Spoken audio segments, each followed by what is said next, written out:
कानून हमें हाथ में लेना पड़ता है। यहाँ जब स्टे है, कोर्ट के द्वारा स्टे करवाया गया है, फिर यहाँ आकर के गुंडागर्दी करना, धरना देना, फिर उनके हम घेसड़े धरेंगे कड़वे, तो पुलिस हमें ढूंढता फिरेगी ना।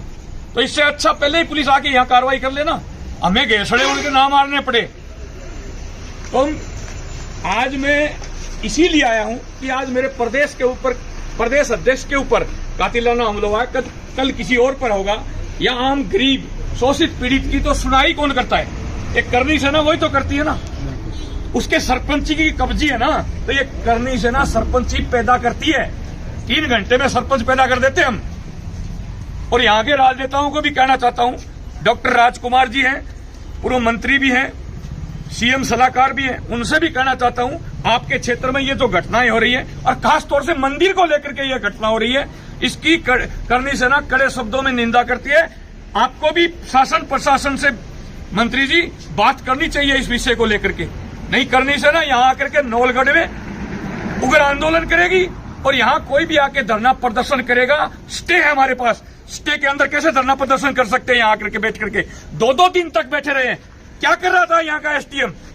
क्या कर रहे थे यहाँ का एडीएम? क्या कर रहा था यहाँ का कलेक्टर? क्या कर रही थी यहाँ की पुलिस? अब की बार कोई भी यहाँ घुस गया और धरना प्रदर्शन स्टे होने के बावजूद करेगा तो हम घेसड़े हम मारेंगे, फिर पुलिस आ जाएगी, देखेंगे हम जो होगा। वो एक बड़ा आरोप है कि यहाँ जो ट्रस्ट है, वो जहाँ जो दान आ रहा है उसमें बड़ी तरह की धंधा, जो भ्रष्टाचार है, धांधली है, उस प्रकार का आरोप है, वो लगाए जा रहे हैं। ये एक छोटा सा मंदिर है, इसमें कौन सी धांधली हो रही है? धांधली तो हमारे गोगामेडी में हो रही है ना, करोड़ों रुपए का चढ़ावा आता है। धांधली तो बड़े बड़े जो ट्रस्ट के मंदिर हैं उनमें हो रही है ना, जहाँ वीआईपी रास्ते से 2100-1100 रुपए में वीआईपी दर्शन होते हैं, वो वहां हो रही है ना धांधली। धांधली को वहां ध्यान दो ना। ये देवस्थान विभाग ने ट्रस्ट बनाया है और ट्रस्ट के हिसाब से चल रहा है। साफ सफाई इस मंदिर में देखो, कहीं गंदगी नजर आ रही है क्या? क्या अनुशासनहीनता इस मंदिर के अंदर? किसी बहन बेटी को कोई छेड़ता है? हम क्षत्रिय के घर में जन्म लिया है और क्षत्रिय कुल में पैदा हुए हैं। अगर हम मेघवाल वंश में भी पैदा होते ना, तो भी बहन बेटी पर, गाय पर और गरीब पर आंच नहीं आने देते।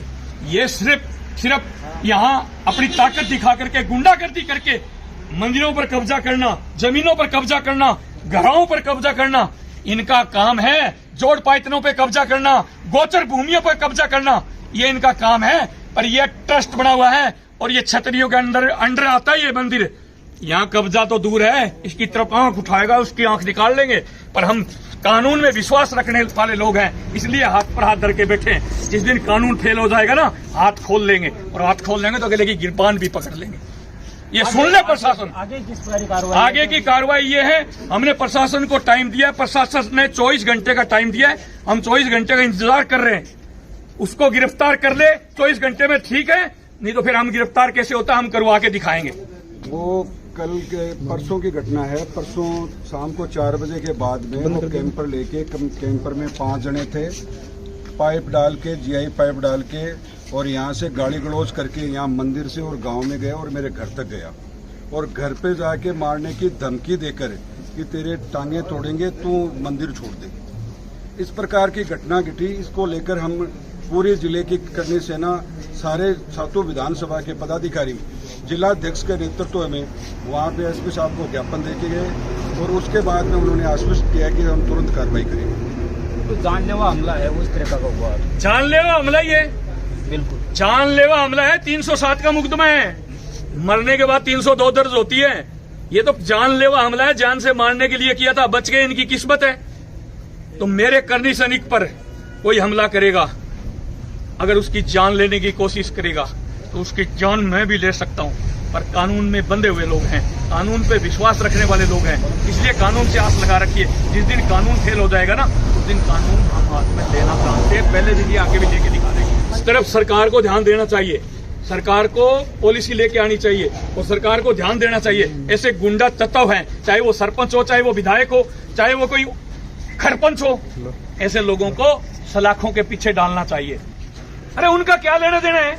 उनको मंदिर, उस सरपंच को दर्शन करने, तो हनुमान जी के दर्शन करने के लिए, हाथ जोड़ने के लिए आओ ना। ये जिम्मेवारी ट्रस्ट की है, देवस्थान की है कि गल्ला कौन खोल रहा है, कौन गिन रहा है, कौन क्या कर रहा है, उसको दर्शन करने तो यहाँ आओ, हाथ जोड़ करके जाओ। उनके पास जो धरना दे रहे हैं फिलहाल, उनके पास 7 से 8 साल लगभग ये मंदिर है, वो रहा है, वो रहा होगा। अब ट्रस्ट अब ट्रस्ट किसके हाथ में है? अब ट्रस्ट है उसके हाथ में है ना।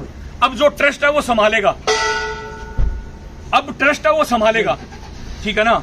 वो दादा होता है ना, तो उसके बेटे हो जाते हैं, पोते होने के बाद दादा बन जाता है, तो वो अब इस ट्रस्ट के पदाधिकारी नहीं है, तो उनको यहाँ क्या लेना देना है? दर्शन करने दर्शन करो, चढ़ावा चढ़ाना चढ़ावा चढ़ाओ, आना है आओ, हिसाब ट्रस्ट लेगा, देवस्थान लेगा, सरकार लेगी। वो कौन होते हैं वो? उनको यहाँ से वो ये चाहते हैं कि ट्रस्ट वालों को दबा करके और यहाँ से हम 1-2 लाख रुपए जेब में डाल दें। यहाँ चौवन्नी नहीं मिलेगी, उनको बोल देना, और सुन भी रहे हैं तो सुन भी ले, चौवन्नी नहीं देंगे, चौवन्नी।